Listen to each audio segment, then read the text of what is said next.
Hello and welcome back to Ross Meets. Oh my god, this is such a great episode. It's been an interview that I've kind of had waiting in the wings for such a long time now. Well, it feels like such a long time now. And it's just such a special interview that is so close to my heart. This interview is with Rachael Sage, who is such a brilliant artist. I didn't really understand that at the point where I interviewed her, at the time period where I interviewed her. I didn't really understand the magnitude of her art and her as a person. Not to say I didn't appreciate it at the time, but having more time to kind of sit on this interview and really explore her discography and get deep into the music has been a bit of a godsend, to be honest with you.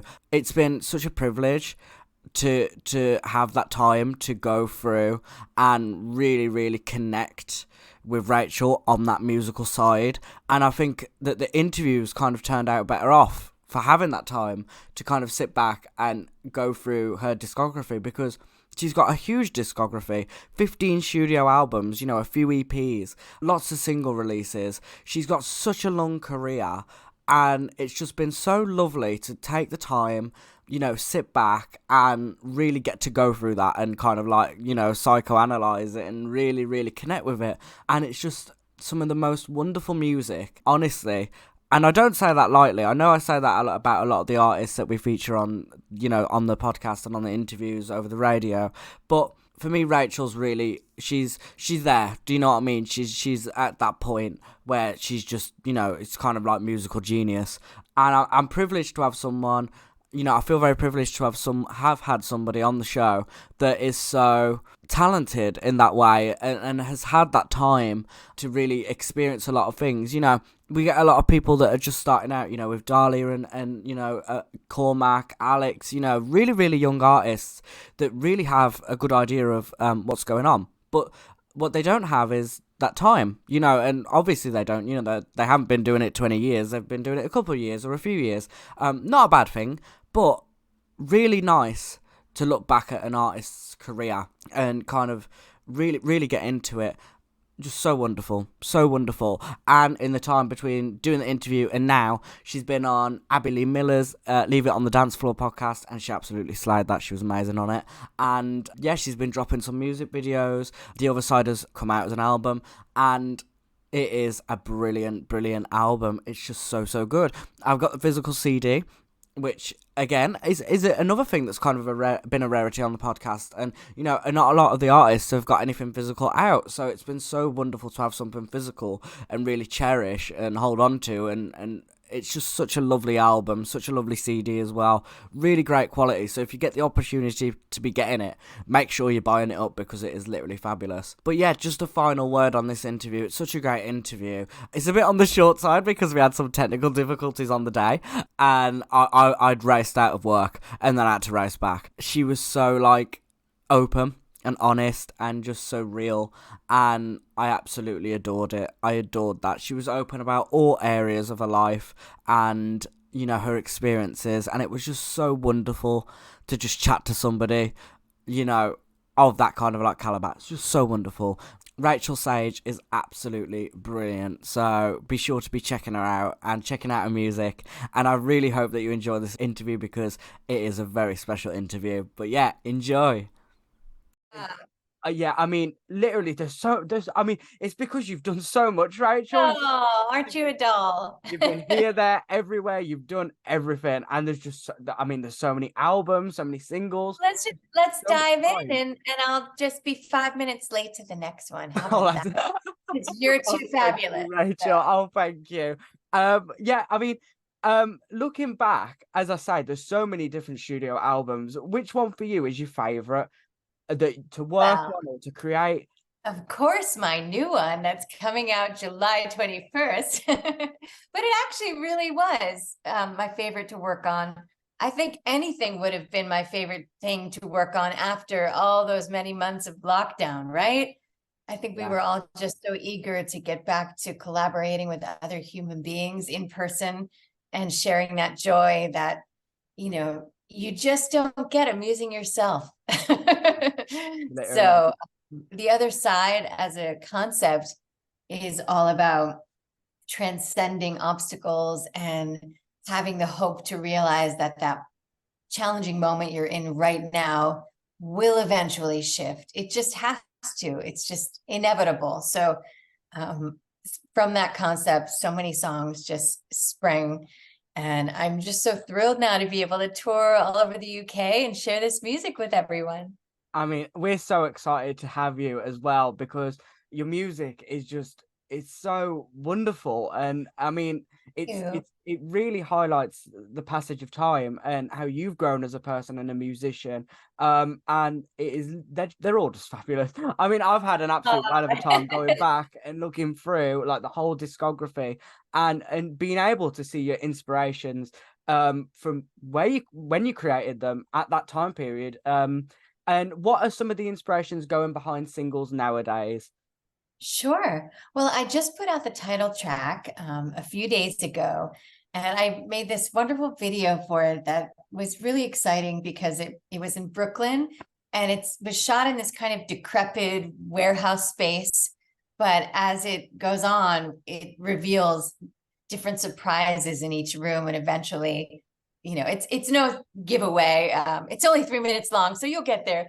I end up jamming with a dear friend on drums and guitar, and it's kind of a microcosm of that moment I just described, where we're waiting for months and months and months, and suddenly we're able to commune again together. And I think that people can relate to it, whether it's about family members for them or loved ones, friends, relatives, or fellow musicians like myself. It's just revelatory to be able to actually have those conversations in person again. And I don't think any of us will ever take that for granted again. Yeah, exactly. And Whistleblow on the other side, there's such lovely, lovely songs Oh, you like and lovely music. Whistleblow.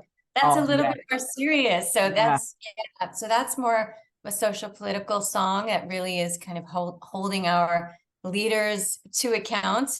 I know you can relate to that right now yeah, in the UK.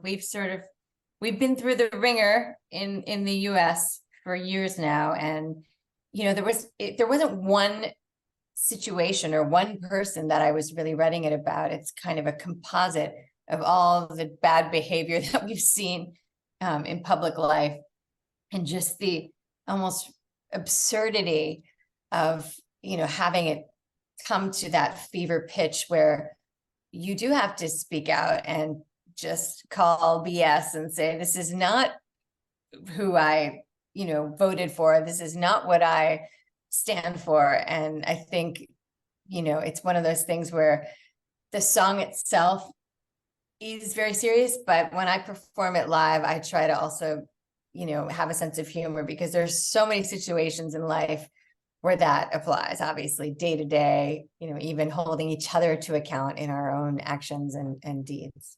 definitely. It's very, very fitting, especially for the time period that we're in, and Yes, it's very important and a very important message to go along with it. yeah.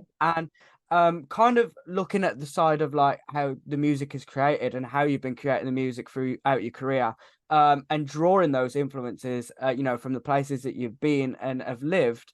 How is New York? How's the music scene there? How has that been for you? In general, I just love being an artist in New York. It kicks your arse, so to speak. And you're never complacent. You're never just satisfied, because there's so much stimulation here. And you could take a walk, and in 5 minutes you've walked through 6 different neighborhoods and seen graffiti and overheard snippets of dynamic conversations, and maybe even some erratic behavior that's kind of mysterious and you don't know what's going on, but it's never boring. One thing I will say though is that there is a wonderful venue here called Rockwood Music Hall. It's kind of the equivalent of maybe your Troubadour in London, and it is in trouble. It was tough for a lot of these small venues to survive the pandemic, so they're rallying and doing a GoFundMe right now, and all of us artists are pitching in because we just love playing there so much. So we have to support our local scenes, that's for sure. Definitely. And I've always said that, nowadays, part of the problem is there ain't enough places to go and sing and dance. especially smaller venues. And the pandemic really didn't help that at all, and it really caused a lot of problems. And it's something that I feel like slowly but surely, as an industry, we're kind of gradually getting back to, which is just really, really good to see. And kind of Yeah. talking about those different kind of like outputs. Your music throughout the years has been turned into, your art has been turned into other art, through dance and different Yeah. interpretation.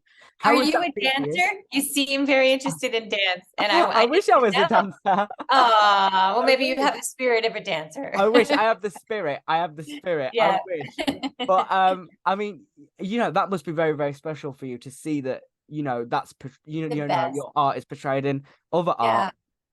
Yeah. There's really nothing like it. It's so humbling. It's this conversation that you can't plan and it just happens so organically. Obviously with things like TikTok, people are constantly trying to, get people to engage and go viral and all of these things. And I don't have any of that worked out, but when a TV show or a film, asks if they can use a piece of your music, or a dancer, like you said, just reaches out and says, "Hey, I made this to your song." It's just one of the most gratifying things. And it feels like, you know, love. It feels like we're having this conversation. We may be strangers on paper, but now we are friends. And I think it just brings the world together, and it really shows how connected we all are. Yeah. And I really think that's one of the most wonderful things about your music, especially, and your Thank career. I mean, there's been so many collaborations over the years, opportunities for remixes as well. It's just been wonderful. And then the collaboration with Judy Collins as well. I mean, that's just so wonderful. That Yeah, I must have mean, been a that's big one of those moment. things. I still just pinch myself and I'm like, how did that happen? That's crazy. But she's just the most lovely, down to earth, wonderful person. And obviously, she knew the enormous respect and admiration that I had for her and her work. We had already toured together a significant amount. And I think it's just about trust. She was so liberated in the studio. She sang in just a couple of takes and didn't overthink it. And it was just so joyful. So I learned a lot by watching her in the studio, and her attitude and her energy. And I just hope that, I can follow in her footsteps and have her stamina. She's still going strong, playing tons of shows, and I just love her to pieces. Yeah, definitely. And that's so wonderful to hear. So, so wonderful to hear. And again, talking about your career with from where you started creating music, Mhm. throughout the 90s. Do Yeah, you prefer, I mean, this is a bit of a tough question. Did you kind of like prefer doing it throughout the 90s? Because obviously the industry's changed so, so much. Nowadays everything's accessible on our phones. You can do it so, so easily. Did you yeah. prefer kind of the music industry, back in the 90s, or do you think, do you have like, I don't know, do you enjoy being as creative as then now, in what we I have think I have now? a song that answers this question. There's a song on my record called No Regrets. And, as a slightly neurotic New York Jewess, I am prone to living in the past a little too much. I think some of us do that. We relive moments and we think, oh gosh, I could have done it this way, I could have done it that way. I miss this or that. But I think the older that you get, the more just ridiculous that seems, because how blessed am I to get to still do this, that I'm continuing to grow and evolve and tour with people like Nell Bryden and Imelda May. Um, I don't think I would have been ready for that in the 90s. I think I was very much in my own psyche, kind of tangled up in a lot of knots. And, admittedly, I suppose that makes for some interesting material. Those are the angstful years, post college, and you're figuring out who you are. And, it was a great time, but it was also a time with a lot of fear and a lot of confusion. And, I think what I'm enjoying now is this kind of relaxed confidence that I have, not necessarily in my abilities, but in the fact that this process is to be enjoyed and relished and appreciated. And, mistakes are okay. And most of the time, they don't even sound like mistakes. So if a happy accident happens, my violinist and I, we look at each other and we kind of laugh and maybe we repeat it, and then it becomes jazz. But in the 90s, in my 20s, I was very intense and very worried about a lot of things. I just wanted to succeed so much. And sometimes I think that gets in the way of an actual pure expression. So I'm glad I'm not there anymore. I Yeah. enjoy being here now. I mean, yeah, exactly. And I suppose it's a kind of freedom as well. It is a freedom. You're at that stage where you can do whatever now. You've Yeah. proven yourself, and your work and your art still holds up so, so well, and it still sounds so fresh, listening back now. And it Parents sounds like it paying could you. be brought out You're just the today. sweetest to be. No, honestly, no, I'm being Thank for you. real because I'm like, how do you know about the 90s? You I'm weren't even like, you're so young. But there must be music from the 90s that you enjoy and appreciate, Oh, right? 100%, It was a great 100%, era. Yeah. 100%. And I love looking back and going through, and some stuff doesn't hold up, but you are an artist that Oh, I've thank discovered you. that it literally does, and it sounds like it could have come out today. Do you know what I mean? And that's what's wonderful, and that's a testament to you. I Um, appreciate that. and kind of wrapping up now, because I understand we're very conscious of time. We got This about 5 minutes. We're good. that's banging. This is kind of probably the toughest question. That's okay. What would you say your proudest moment has been so far? Well, on a poignant note, you may know that I am a cancer thriver. So we are celebrating, we're observing and celebrating cancer survivors this month, and it is Uterine Cancer Awareness Month.